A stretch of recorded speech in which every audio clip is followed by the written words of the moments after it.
Sem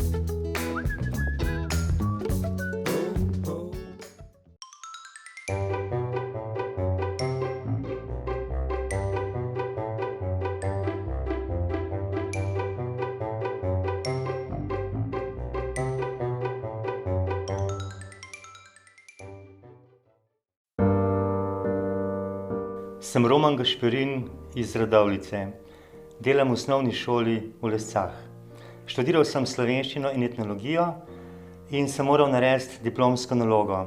In potem sem iskal eno temo, ki bi bila ena naloga za obe področji. Nekako me je prišlo na misel te stare otroške izštevanke, ki pravzaprav niso bile več v življenju. Zamislil sem si, da bi pokril vso Slovenijo, vendar to za enega človeka nekako ni bilo možno, zato sem v Pionirskem listu, v takratnem Pilu, objavil eno raziskovalno nalogo in so otroci po vsej Sloveniji hodili k svojim starim staršem in so se pogovarjali o teh pesmicah, o teh igrah in zapisovali. No, na koncu sem jaz ta material dobil, klasificiral, nekaj o njem napisal in teh pesmic je bilo 1500. Seveda, pesmice niso popolnoma različne, ampak je kar veliko variant.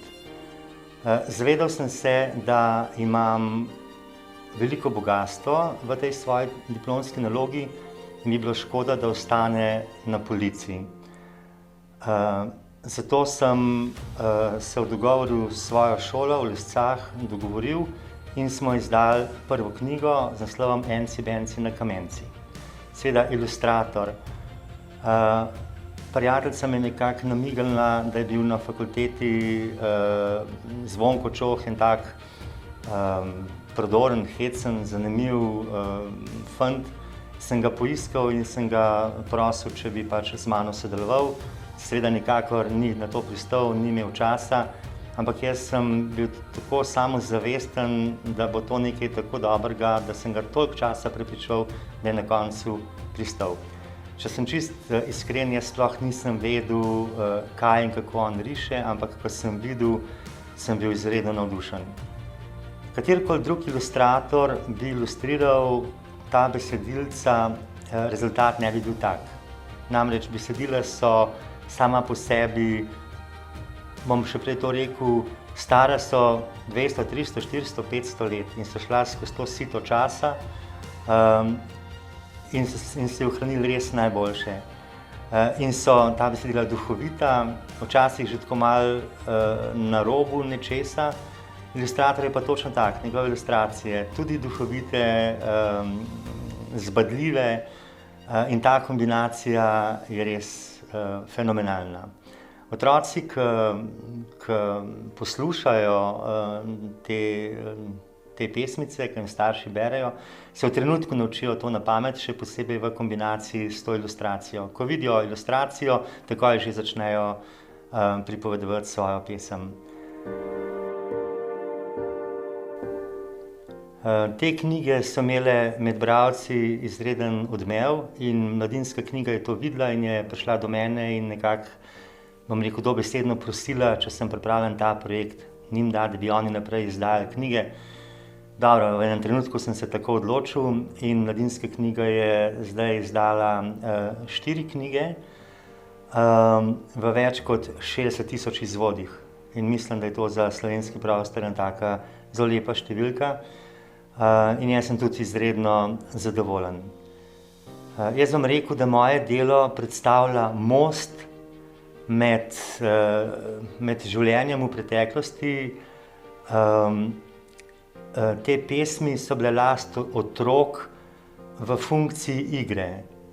Potem, po drugi svetovni vojni, ko je bila televizija, risanke, Mladinska knjiga, kasete, tudi drug način igranja otrok, so te pesmice zamrle in starimi ljudmi so tudi pesmice, bom rekel, umirale, se pozabljale. No in ker sem imel to srečo, da smo to zapisali, sem zdaj ta most, preko katerega se prenašajo te pesmice med današnje otroke. In lahko rečem, da so pa danes last teh otrok, ker jih skoraj vsi znajo na pamet, njihovi starši jih znajo še v svoji mladosti na pamet. Prva knjiga je šla leta 90 in to je zdaj že kar dolg čas in redko kdo je, ki teh knjig ne pozna.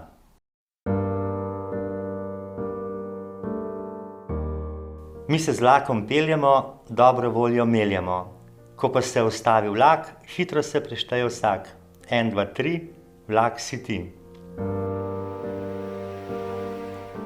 Jože ima 3 kože. Prvo obleče, drugo sleče, tretjo pa za sabo vleče.